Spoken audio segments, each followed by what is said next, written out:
Insert the curved ramp from the plan view.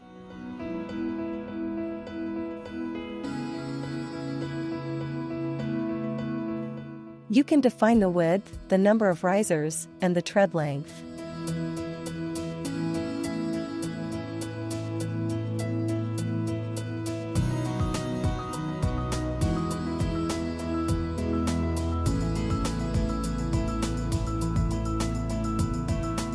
Modify the curve settings by defining the inner radius, direction, and angle to cover.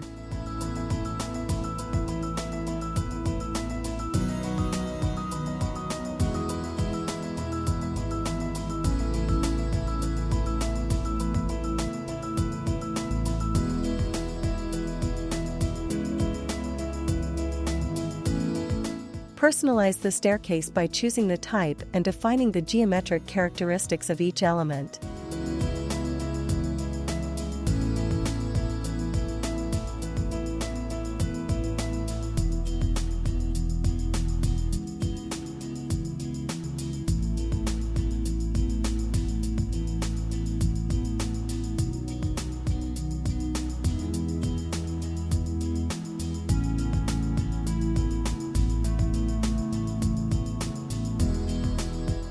Modify the overall height from the Properties toolbox. Complete the staircase by assigning materials.